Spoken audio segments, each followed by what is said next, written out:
Assalamualaikum warahmatullahi wabarakatuh.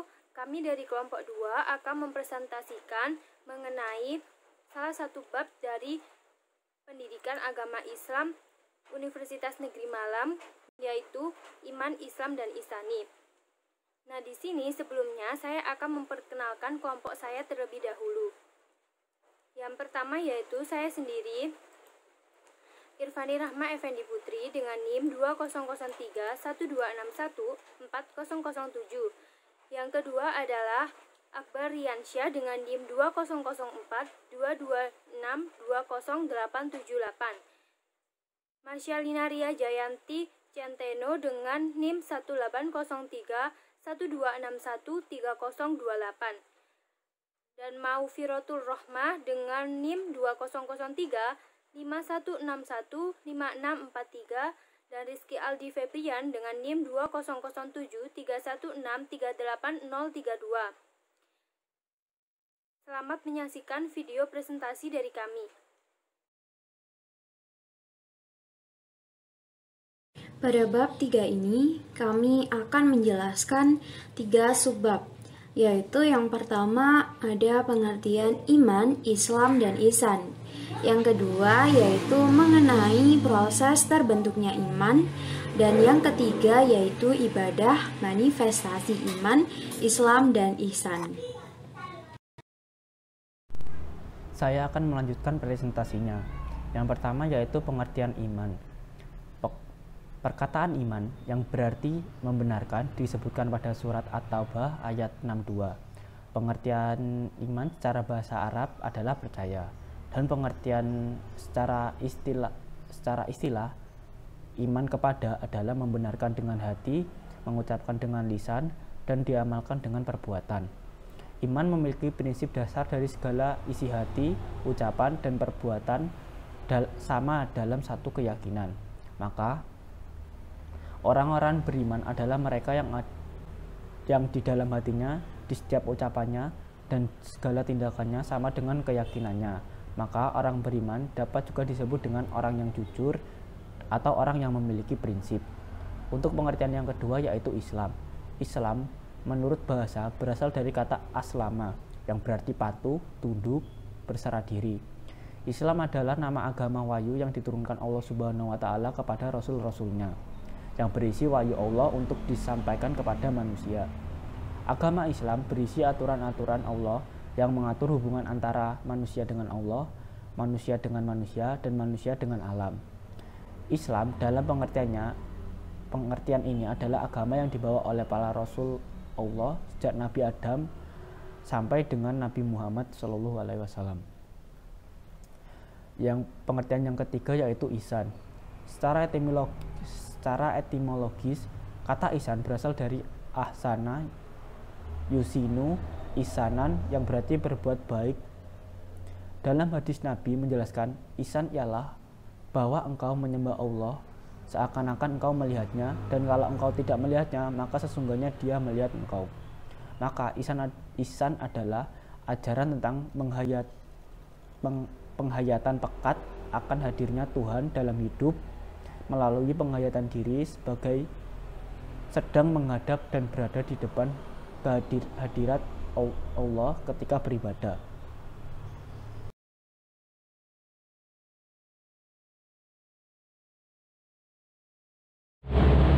Proses terbentuknya iman dan upaya meningkatkannya ada 3, yaitu fitrah ilahi, hidayah, dan ikhtisyar insani.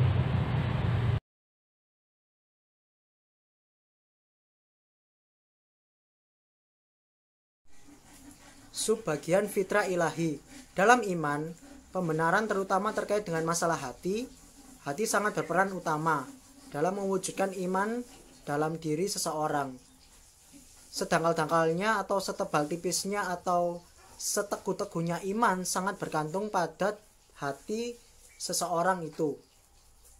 Allah sesungguhnya telah memberikan potensi pada setiap manusia untuk bertahan dan mengabdi hanya kepada Allah Subhanahu wa taala, yang disebut dengan fitrah tauhid.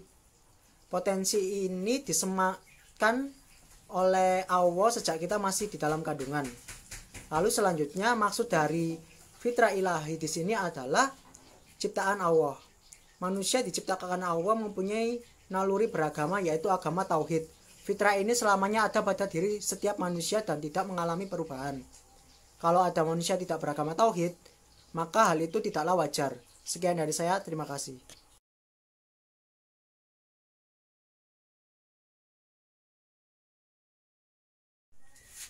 Di sini saya akan menjelaskan bagian proses terbentuknya, subbagian hidayah. Iman juga terbentuk melalui hidayah dari Allah Subhanahu wa taala. Di antara semua sebab terbentuknya iman, hidayah adalah sebab utama. Karena seseorang tidak dapat membuat orang lain beriman tanpa hidayah dari Allah Subhanahu wa taala. Bahkan Rasulullah SAW pun tidak dapat memberikan hidayah kepada orang yang dicintainya. Hidayah itu merupakan kehendak Allah semata. Ada 5 macam hidayah yang diberikan oleh Allah Subhanahu wa taala. Yang pertama, hidayah al-wijdan al-fitri, lalu yang kedua ada hidayah al-hawas, lalu yang ketiga ada hidayah al-aql, lalu yang keempat adalah hidayah al-adin, lalu yang kelima adalah hidayah al-taufik. Terkait dengan terbentuknya iman dari kelima hidayah tersebut, maka hidayah taufik adalah hidayah yang terpenting.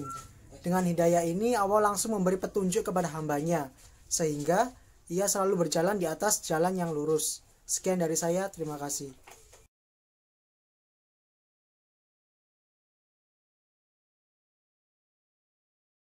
Saya akan menjelaskan mengenai proses terbentuknya iman, yaitu melalui ikhtiar insani. Iman yang ada dalam setiap diri muslim itu bersifat tidak stabil, kadang juga turun, kadang juga naik, kadang juga lemah, dan juga kadang kuat. Oleh karena itu, perlunya manusia untuk berikhtiar agar meningkatkan iman terhadap Allah. Setiap muslim hendaknya mengetahui cara-cara meningkatkan iman dan berupaya mempraktekkannya, terutama saat imannya sedang turun. Seperti contoh, jika kita sudah diberi kesempatan oleh Allah, misalnya kita diberi waktu luang untuk meningkatkan iman, kita bisa menggunakannya dengan ibadah, misalnya mengaji gitu. Nah, karena kita tidak bisa tiba-tiba mendapatkan iman yang kuat dan terus mengaji setiap hari, maka dari itu jika ada kesempatan yang sudah diberikan oleh Allah, kita harus mengambil kesempatan tersebut dan berikhtiar dengan kebaikan atau amalan atau ibadah yang sudah kita lakukan sebelumnya, agar iman kita bisa bertambah. Hal ini agar kita juga mempunyai kesempatan meninggal dunia dalam keadaan membawa iman atau husnul khotimah. Karena kita tidak tahu kita bisa mati kapan saja, maka dari itu kita juga harus senantiasa berbuat kebaikan dimanapun dan kapanpun agar kita bisa mati membawa iman atau juga disebut husnul khotimah. Selanjutnya akan dijelaskan oleh teman saya. Ibadah manifestasi iman, Islam, dan ihsan. Pada bagian ini dijelaskan mengenai 4 hal, yaitu yang pertama adalah hakikat ibadah, yang kedua yaitu macam-macam ibadah, yang ketiga syarat diterimanya ibadah, dan yang keempat yaitu sholat sebagai ibadah utama dan istimewa. Hakikat ibadah. Ibadah secara bahasa berarti taat, tunduk, menurut, mengikut, dan doa. Sedangkan menurut sebagai ulama tauhid, ibadah adalah mengesahkan Allah Ta'ala dengan sungguh-sungguh dan merendahkan diri serta menundukkan jiwa setunduk-tunduknya kepadanya. Terdapat firman Allah dalam surat Az-Zariyat ayat 56 yang artinya, dan aku tidak ciptakan jin dan manusia, melainkan supaya mereka menyembahku. Ibadah pada hakikatnya adalah menumbuhkan kesadaran diri manusia bahwa dia adalah makhluk Allah yang diciptakan sebagai insan yang mengabdi kepadanya. Manusia itu diperintahkan supaya mengabdi kepada Allah, maka tidak ada alasan baginya untuk mengabaikan kewajiban beribadah kepadanya. Sebagaimana firman-Nya, hai manusia, sembahlah Tuhanmu yang telah menciptakanmu dan orang-orang yang sebelummu agar kamu bertakwa. Pada prinsipnya, ibadah merupakan sari ajaran Islam yang berarti penyerahan diri secara sempurna kepada Allah Ta'ala. Hal itu agar dapat mewujudkan suatu sikap dan perbuatan dalam bentuk ibadah. Apabila hal ini dapat dicapai sebagai nilai dalam sikap dan perilaku manusia, maka akan lahir suatu keyakinan untuk tetap mengabdikan diri kepada Allah. Macam-macam ibadah. Ibadah dilihat dari segi pelaksanaannya. Pertama yaitu jasmaniyah rohiyah, yaitu perpaduan ibadah jasmani dan rohani seperti sholat dan puasa. Kedua, ibadah rohiyah dan maliyah, yaitu perpaduan antara rohani dan harta seperti zakat. Ketiga, ibadah jasmaniyah rohiyah dan maliyah, yaitu seperti menunaikan haji. Syarat diterimanya ibadah. Semua ibadah, baik yang khusus, madah, maupun umum, gair madah, mempunyai tujuan yang sama, yaitu ridho dari Allah. Hanya kepada Allah lah semua ibadah ditujukan, karena hanya Dialah yang berhak menerima peribadatan dari semua makhluk yang diciptakannya. Agar semua ibadah yang ditujukan kepada Allah benar dan bernilai sebagai amal ibadah yang diterima olehnya, ada dua syarat yang harus dipenuhi, yaitu yang pertama dilakukan dengan niat yang ikhlas karena Allah semata. Dari segi bahasa, ikhlas berarti bersih atau murni, tidak ada campuran. Suatu ibadah disebut ikhlas jika ibadah itu dilakukan murni karena Allah semata, tanpa dicampuri dengan maksud-maksud yang selain Allah, seperti ingin dipuji orang, ingin terkenal, dan sebagainya. Yang kedua, yaitu dilakukan sesuai dengan ketentuan Allah dan contoh Rasul-Nya. Allah berfirman dalam surat Al-Kahfi ayat 110, yang artinya, barang siapa mengharapkan perjumpaan dengan Tuhannya, hendaklah ia mengerjakan amal yang saleh dan janganlah ia mempersekutukan seorang pun dalam beribadah kepadanya. Maksud amal saleh dalam ayat tersebut ialah amal yang sesuai dengan kehendak atau petunjuk agama. Ibadah yang dilakukan yang tidak sesuai dengan petunjuk agama disebut bid'ah dalalah. Hukum bid'ah dalalah adalah sesat dan dosa. Salat, ibadah utama dan istimewa. Salat adalah ibadah yang sangat penting bagi orang Islam. Dari sekian banyak macam ibadah madhah, salat adalah inti dari semuanya. Bahkan dibandingkan dengan semua macam ibadah yang lain sekalipun, salat termasuk ibadah yang paling istimewa. Keistimewaan dan keutamaan tersebut antara lain, salat adalah ibadah badaniyah yang pertama kali diwajibkan oleh Allah mendahului semua ibadah badaniyah yang lain. Selanjutnya yang kedua yaitu perintah salat 5 waktu diwahyukan di luar planet bumi, yaitu di hadrat Allah yang maha tinggi langsung tanpa melalui perantara malaikat Jibril. Pada saat Nabi Muhammad melakukan Isra Mi'raj memenuhi panggilan Allah.